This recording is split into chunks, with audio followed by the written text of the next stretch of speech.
Hi everyone, welcome to this episode. My name is Hami May, and I'm a third year student at Capilano University taking a business ethic course. In this course, we've been learning about how leadership affects ethical behavior in organizations and how decisions are made in real life situations. So today I'm joined by Professor David Swanson from UBC Sauder School of Business. I've been looking into his research, especially his work on how lawsuits and regulation affect company behavior, and I'm excited to learn more about it today. So, thank you so much for being here. I really appreciate it. And if you could just please give a little background about yourself to our viewers, that would be amazing. Yeah. Hi, everyone. David Swanson. I'm at UBC in the accounting division, and I study financial markets, and I do work on the enforcement of fraud regulation. So, looking at companies committing fraud and how do we stop that, and also thinking about how politics can distort financial markets. So, I think I have some ideas about how corporate decision making is related to ethics and related to leadership, and I'm happy to chat with Hami today about that. Thank you very much. I appreciate that. Okay, so before we get started, I just wanted to say that my questions are based on your research, and I'm just trying to understand how your work helps explain how leaders influence ethical decisions in organizations. So, my first question is in your research on private litigation and SEC enforcement, were there any main ideas or models that helped you understand ethical behavior in organizations? Sure.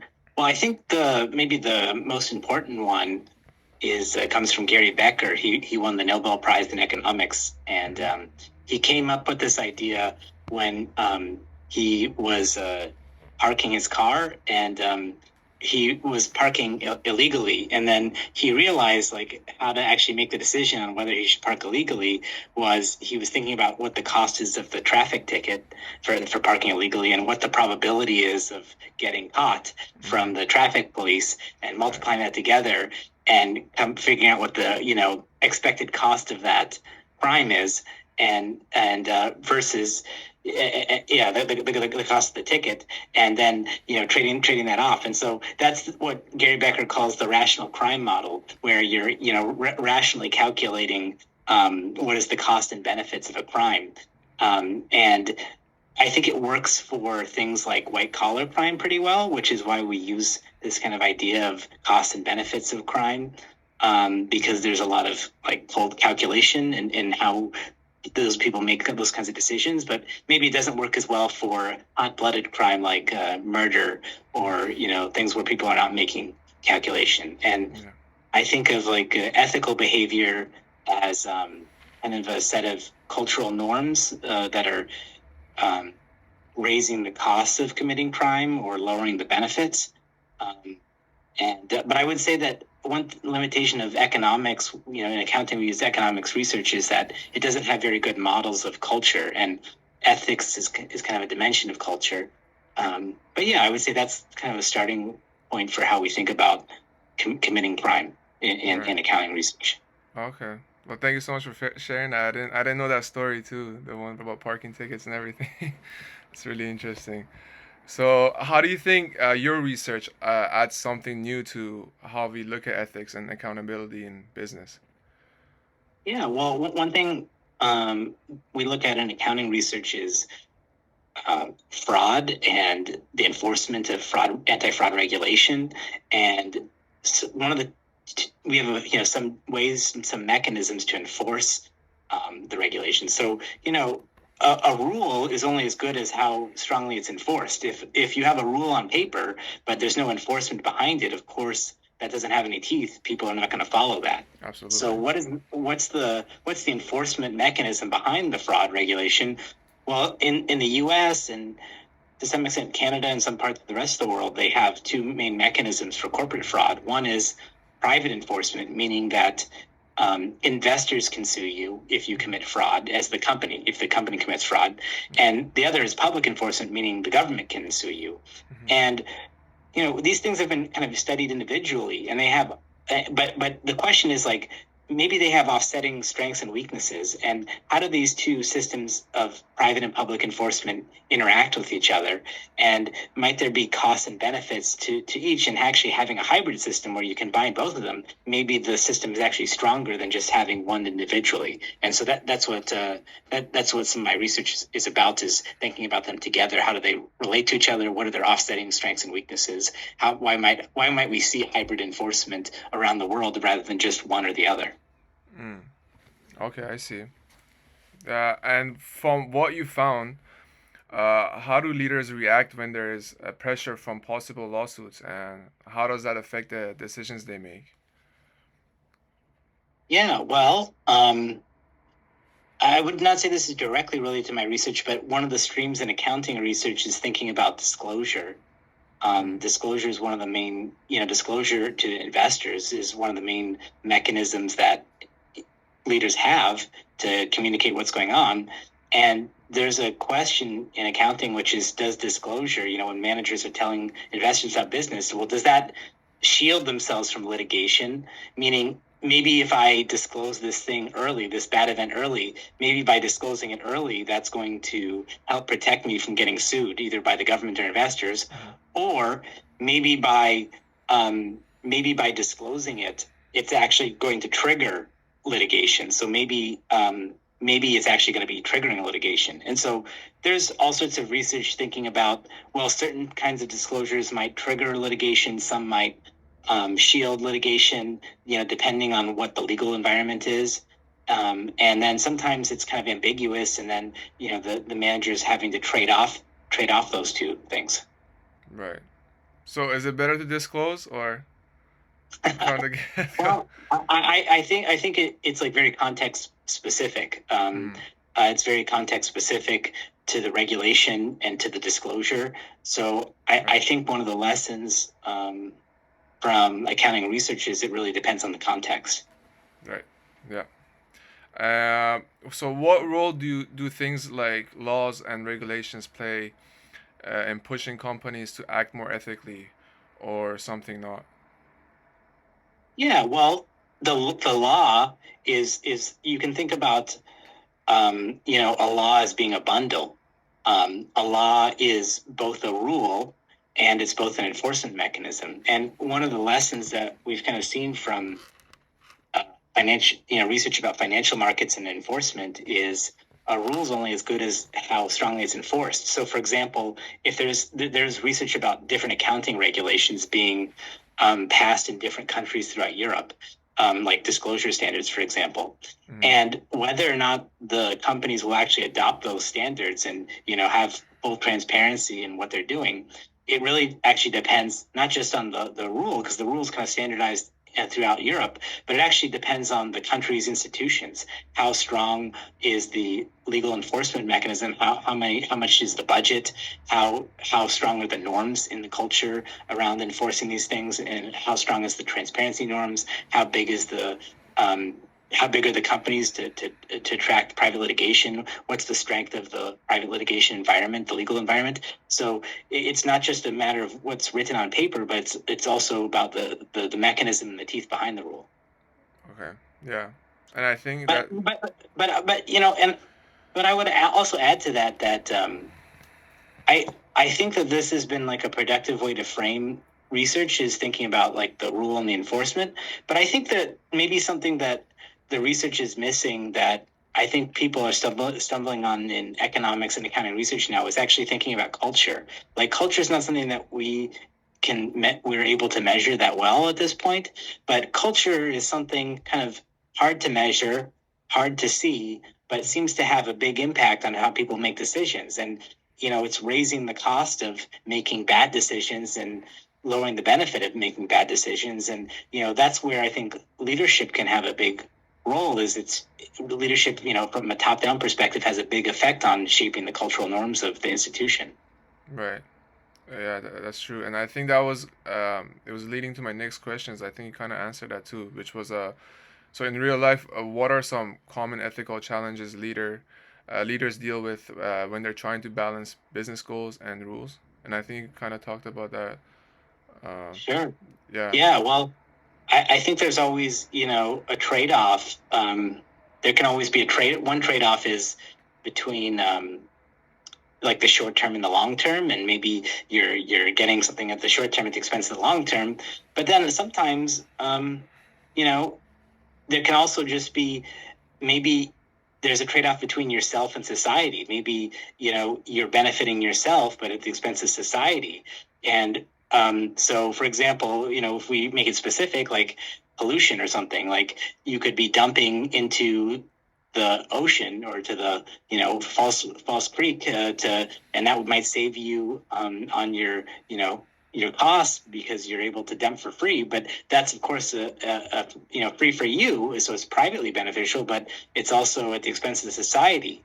And so maybe there's laws preventing that. So if there's laws preventing that and there's strong enforcement, well, that's one powerful way to stop that behavior, and it forces you to consider the consequences and the cost of society, because now if you do that, you're going to be potentially sued, and then you have to bear that cost. But then some kinds of things are not actually enforced by law. So, for example, in some regions, they might not actually outlaw you dumping into the water, but you still might be putting a cost on society. And I think that's Absolutely. a big part where culture comes in. Is culture is not always something that is enforced. Sometimes it's a kind of a social mechanism, and it can constrain your behavior even when there's not a law. Because there's a cultural norm against keeping the environment clean. Maybe that constrains you from dumping the waste into the ocean or the river. Yeah. No, that's definitely it's an interesting perspective when you think about it in terms of cultural perspective as well. Well, yeah, if you want me to give you another example, For sure, yeah. maybe like for example, there's something called a principal agent problem, meaning the principal, maybe like let's say you're thinking about buying a car versus a rental car. Okay, so do you treat the car you own better than the car that you rent? Well, of course, you're going to treat the car that you own much better than you rent. Yeah. And that's an example of a principal agent problem, where the owner of the car, who's renting it to you, they're the ones who really care about the car, but they can't really observe your behavior. And you don't really have the same incentives that they do. You're the agent. And so you are probably not going to treat this car as well. You're going to be driving it faster and maybe not cleaning it and, keeping it in good condition. But and that's actually something you observe in a lot of in the West. So you'll see that rental cars, for example, depreciate much quicker than cars that are owned. And so that's why you want to be careful about buying a car that's previously been owned by a rental company, because those cars are not maintained as well. Well, in Japan, turns out that it's not actually, it's the opposite. That they have a cultural norm that if you're borrowing something, you actually have to treat it better than if you had owned it. So a lot of times, actually, the things that are rented, like farming equipment, for example, those are actually last longer than the things that they own, because they have a cultural norm that constrains their behavior, that constrains that kind of self-serving behavior to prevent that from happening. So actually, the rental actually lasts longer. So that's an example where, if you use this kind of Gary Becker rational crime model, kind of thinking, well, yeah, there's a powerful prediction that you're going to, abuse the rental at the expense, but treat the owned one well. Well, that kind of falls apart when you have culture. Culture is a different dimension that can kind of change the game. It changes the calculation. Absolutely, yeah. That was an excellent example too. Yeah, about the car rental. So what kind of situations make it really hard for leaders to know what the right decision is? Like, Do you mean? I just want to make sure I understand. So, do you mean what kinds of factors make it hard to make the right decision, or make it uncertain what the right decision is? In what type of scenarios, I would say, leaders find it difficult to make that ethical and the right choice, basically, when they have that dilemma. Yeah. I think anytime there's what are called externalities, negative externalities, meaning your decision not only affects you, but it affects other people in a negative way, like smoking, for example, or we talked about pollution. But, they can be more subtle, like producing lots of noise, for example. You've got a factory that produces lots of noise. Well, that's a negative externality on society. That's something that you privately are benefiting from by having your factory, but then that negative externality of the noise is affecting everybody else. Well, you don't internalize the cost of that bad decision. So anytime there's a negative externality, you're going to have this kind of incentive problem.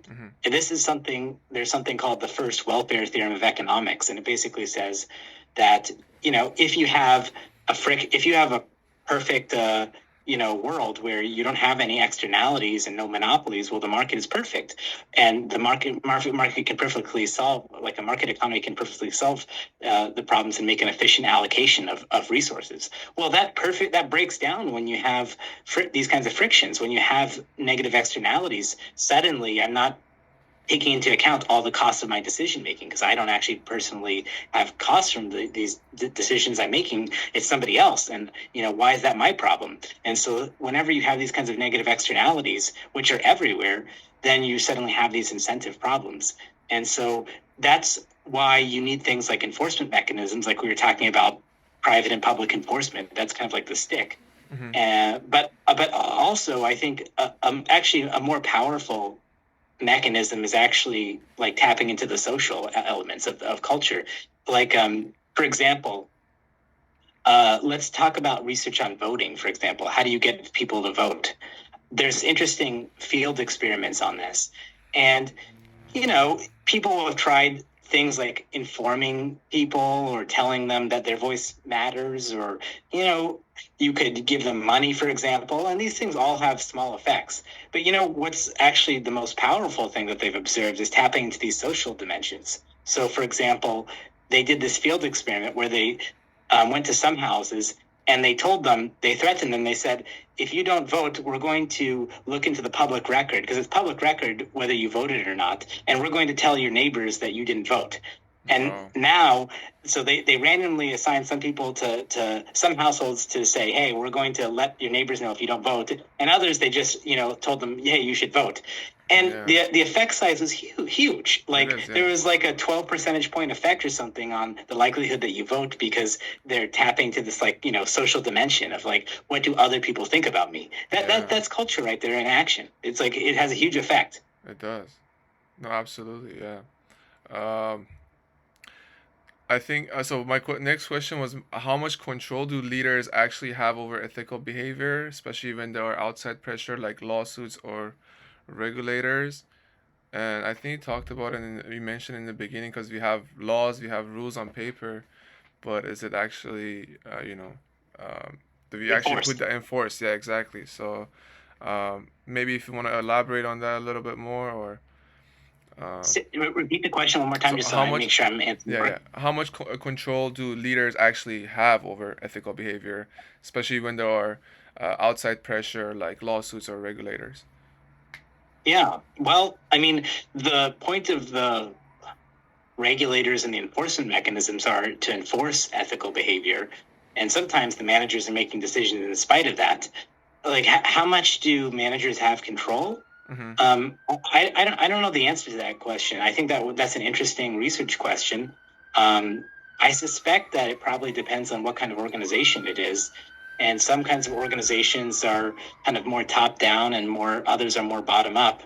But I would imagine that a lot of the culture, there's a top down element where they're kind of setting the initial hiring, and they're setting the initial tone and vision. And so, to the extent those things matter, I would think that they have a big element at play. But of course, there's also things that are outside of their control. For example, if you're hiring in different areas, if you're hiring in different parts of the world, for example, well, they'll have different cultural norms about what ethical behavior looks like, and what morality looks like. And so, of course, if you're hiring different sets of people, they'll have different norms. So that's a factor outside of your control. So I think leaders, must have some element. It's hard for me to say exactly how much, but obviously they don't have total control either. Right. Yeah, that makes sense. Um, so, how does your research change the way we think about responsibility when it comes to leaders? Well, I don't know if it's like thinking about the leaders necessarily. It's thinking about um, like the institutional landscape, in that we shouldn't think about any one enforcement mechanism by itself. We shouldn't think about just private enforcement. We shouldn't just think about private enforcement, or we shouldn't just think about public enforcement. We should think about how they fit together, and where they're offsetting strengths and weaknesses. So, for example, public enforcement is run by the government. Well, we know that the government is very influenced by politics. And so one of the things that I find is that when private litigation is weakened, you have public enforcement starting to fill in the gap left behind by private litigation when it's weakened by changes in laws. But what happens is when you get more public enforcement, well, there's some increases in corruption. So one of the things that we know in the U.S. context, public enforcement, is the SEC, the public enforcer, is very constrained by politics, and they'll target groups that are they'll avoid targeting for enforcement groups that are favored. So if you have a lot of connections with the government and you're making lots of donations, well, you're much less likely for the SEC to target you.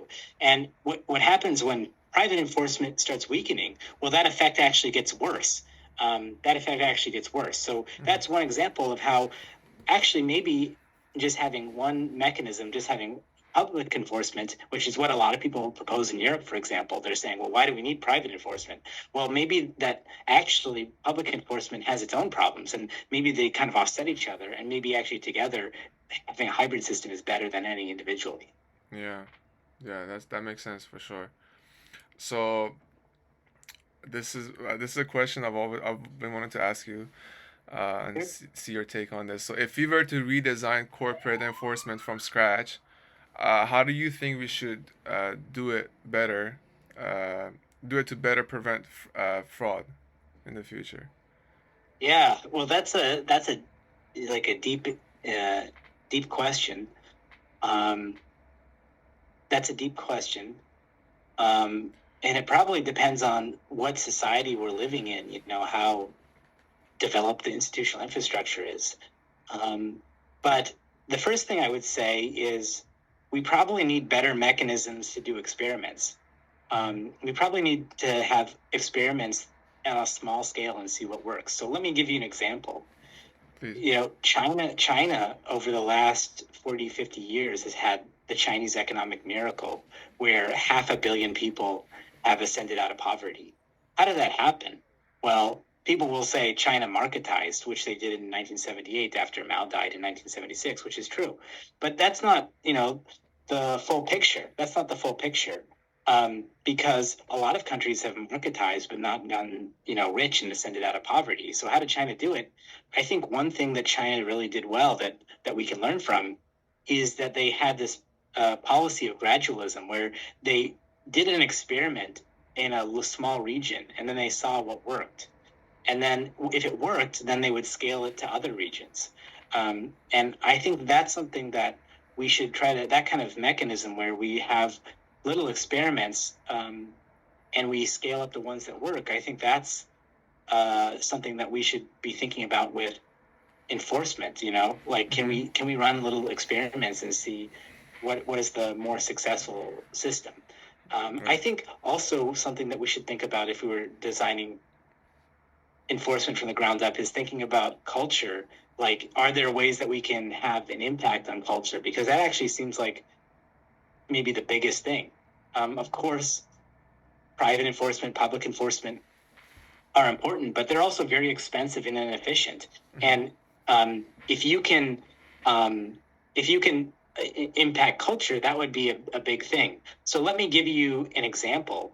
Like one thing that we've learned from accounting research is that that private enforcement, public enforcement are not actually good at detecting when fraud occurs. Actually, what oftentimes triggers a fraud enforcement case in private and public enforcement is actually whistleblowers, meaning somebody inside the corporation has decided to disclose that there's bad stuff happening, and they're a key witness that triggers the initial filing of the lawsuit. So I would be thinking about how could we change the cultural norms.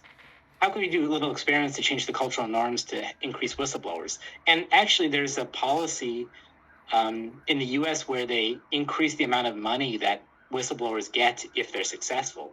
So if I'm a whistleblower and in the U.S. and I whistleblow corporate fraud, I think in the U.S. now they can get up to 10% of the damages. So if the damages are $100 million, I can get 10 million. And one thing we know also from whistleblower research is that whistleblowers pay a huge penalty. Oftentimes they're totally blacklisted, so they might not even be able to get a job after that's disclosed. So I would be thinking about how can we kind of shift those incentives and norms to get more whistleblowers, for example. And not, I mean, that's just one small example, but I think we could do a lot more of those kinds of little experiments to see what works and what doesn't work. Right.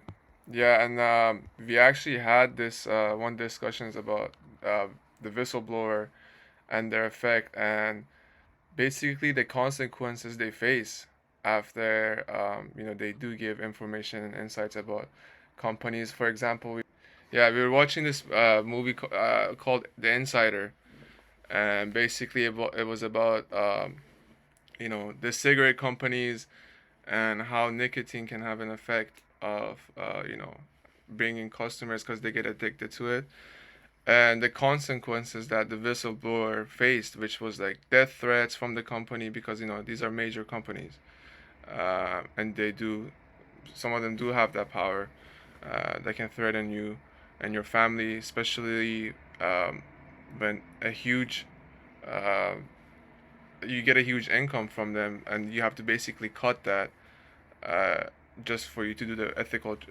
do the right thing. So I didn't know that there was like a thing that in USA they do a 10% uh, cut. Corporate fraud. Yeah, corporate fraud. So yeah, I mean having that regulation definitely helps increase, like, in having more whistleblowers in the future. Yeah, absolutely. I think the evidence is very clear that on average, whistleblowers, their lives are pretty horrible, which is a sad thing that you act ethically and you take such a big risk and then you get such a bad return. Mm-hmm. We should be encouraging creating cultures where we lower the cost of bad behavior, lower the cost of good behavior, and increase the cost of bad behavior. Well, that means that what we should be doing is increasing the returns to whistleblowing. Obviously, you don't want it to be where people are incentivized to disclose fake corruption or fake fraud, and then try to get a payout to squeeze the company. Obviously, you could go too far the other direction. Mm-hmm. But I think right now it's just so biased against whistleblowers that there's a big penalty. And what's interesting is that there's even evidence showing that corporations are aware of that, and they use incentives to prevent whistleblowing. So, for example, right after a company has committed misconduct, there's a big increase in the likelihood that it'll pay stock and options to its employees. Mm-hmm. And why is that? Why is it doing that? Well, if you're suddenly your salary is suddenly tied to the company's fate. Well, suddenly, if there's a whistleblower, now the company stock price is going to tank. And so now you have a strong incentive not to whistleblow because the company's paid you in company stock. So, there's evidence that actually companies use the company stock as a way to create incentives against whistleblowing. Wow. That's a really interesting insight. And thank you for sharing that. Yeah, it's always good to know more about these, whistleblowing, these situations. So we're down to our last couple of questions. So what do you hope people actually take away from your research and apply in real life? Well, I think that my research, since it's studying financial markets and regulation, is probably more tied to policymakers than particular firms. And I guess the lesson that I would like policymakers to take is to think about how the different institutions that we have fit together. And sometimes we kind of fit into this like naive game where we say, well, this institution is definitely better than this one. But I kind of think about it in like biological terms. Like in the rainforest, there's not one organism. There's not one, there's not one organism in a rainforest. A rainforest is a whole ecology. There's all sorts of different organisms that fit together. And I think that culture and our institutions are the same way, that they have offsetting strengths and weaknesses that kind of fit together. And we need to understand things as a system rather than in isolation. Mm-hmm. Oh, and what are some questions about ethics that you think people aren't really asking yet, but should be in the future? Well, I guess I can only answer in the research domain, but I think people are starting to push on the question of thinking about what are the dimensions of culture, how to measure culture, how can policy makers influence culture. Because I think one of the things that is coming out is that this seems to be maybe the biggest dial there is. Maybe it's something that we don't have direct control over, like from a top-down angle, because a lot of times culture can emerge bottom-up. But it seems like we are social animals, and a big part of how we think and make decisions is not in isolation, just cost and benefits Gary Becker model, but how we relate to other people and what do other people think about us, and what are the norms that we grew up in. So I think trying to unpack the mystery there, I think will lead to a lot more powerful understandings of the world and how people make decisions. Exactly. And better policy. Absolutely. Well, that brings us to the end of our conversation. I just wanted to thank you so much for your time. I learned a lot from these conversations and from your valuable insights, and it really helped me understand how leadership, pressure, and systems all connect when it comes to ethical decision making. So, again, I really appreciate you taking the time to share your insights, and I'm sure that whoever's watching this, they definitely gain some valuable insights as well. So, if there's anything you wanted to share before we end this, that would be great. Yeah. Well, maybe we could just have a closing thought here that, what is ethics?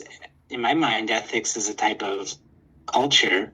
And, where does culture come from? Culture is, comes from an evolutionary process, just like our genes, your genes come from an evolutionary process where there's random mutation, and then there's a selection. The more fit organisms survive, and so that's how adaptation happens over generations. And culture evolves in a similar way, that there's different kinds of societies and organizations trying different things and trying different norms, and then some survive and some don't and get propagated, and there's kind of an adaptation of ethics to the institutional environment. And so I think there's a lot that we can learn from the norms and the culture and the ethics that have evolved in a particular society, because those are the result of an evolutionary process to fit the environment. But of course, also, when an environment changes, maybe those norms that were adapted to that particular environment no longer fit. And of course, we know that our society and our technology are changing rapidly. And so maybe also sometimes our ethics and culture and norms will change with that. And so there's also an organic process that will unfold and try to adapt to the new environment. So I think there's a lot of wisdom that we can learn from the norms and the ethics and culture we have, but also it's a moving target. It's not static. As the environment changes, it's always adapting. Absolutely. Well, thank you so much again. I appreciate your time, and hopefully we can do this again some other time, maybe about one of your other publications. But yeah, thank you so much again for your time. Really appreciate it. Yeah, thank you. Thank you.